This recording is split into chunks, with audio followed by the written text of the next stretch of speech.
Bana mboka Congo démocratique mingi penza na province ya Haut-Uele na isiro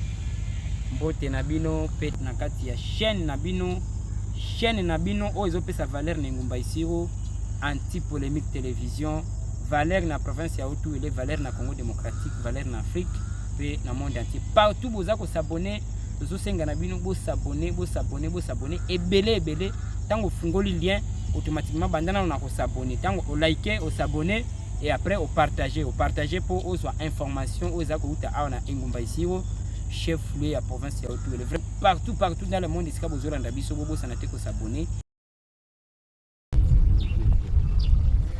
La situation est sous parfait contrôle des forces spéciales de la garde républicaine, mais les parvis du Palais de la Nation portent encore des stigmates de la violence des combats de ce dimanche matin.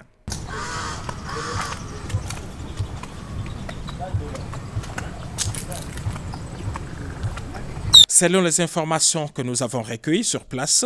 les commandos avaient organisé son attaque en deux groupes. Un premier groupe, conduit par le chef de file, Christian Malanga, s'est servi des véhicules arrachés au privé cette même nuit après avoir tué leur propriétaire, a lancé son assaut depuis la résidence de l'honorable Vital Kamerhe dans les quartiers des ambassadeurs à Gombe. Équipés des drones et autres armes automatiques, ils sont arrivés par ces minibus Esprit de Vie et attaqué immédiatement la résidence. Après une forte résistance et l'arrivée du renfort, les groupes des sieurs Christian Malanga a pris la direction du Palais de la Nation, se servant même de la Jeep escorte de la police affectée chez Vital Kamerhe et dont les conducteurs avaient été préalablement neutralisés. L'escorte criminelle a foncé la barrière du Palais de la Nation dans l'objectif de faire jonction avec un autre groupe de assaillants et mercenaires étrangers prépositionnés dans les marécages le long du fleuve. Très professionnels, les forces spéciales de la garde républicaine ont cerné les groupes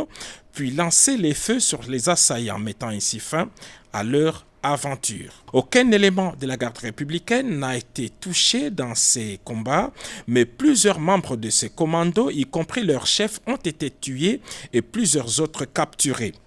Ainsi qu'on peut le constater dans ces images tournées par les forces de défense et de sécurité au moment des combats, ces hommes lourdement armés étaient enfouis dans les marécages le long du fleuve au Palais de la Nation.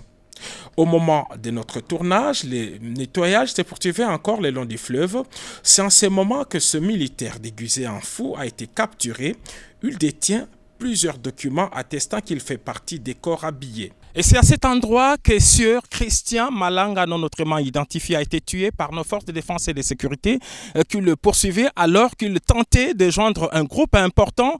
dissimulé dans la boue ici au bord du fleuve Congo. Il tentait donc de traverser sous d'autres cieux. Un homme identifié comme un citoyen américain a même été appréhendé au milieu du fleuve alors qu'il tentait de traverser ces 7 km à la nage. Ba remarque na ba suggestion yo sobozo pesa tozo yo kango tozo tiango na musala mais toyo ko rappeler bino que chaîne oyo eza na besoin na appui na bino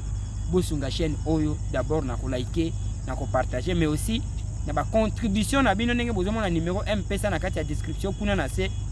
okoti na contribution na apoto bongisa musala to somba ba pareil to renforcer studio ezala bien pour toujours bolanda kabiso en direct na ba live na biso na ba info na biso lingala facile mais pourquoi pas ba journaux na biso même ba chaîne partenaire local la radio communautaire sport où elle est tout le monde déjà dans plus de 10 000 vies après un mois seulement à fonctionnement zo senga bo s'abonner beaucoup ma epelé pour chaîne o efungwama pour que nango ekele musika to pesa bino sango.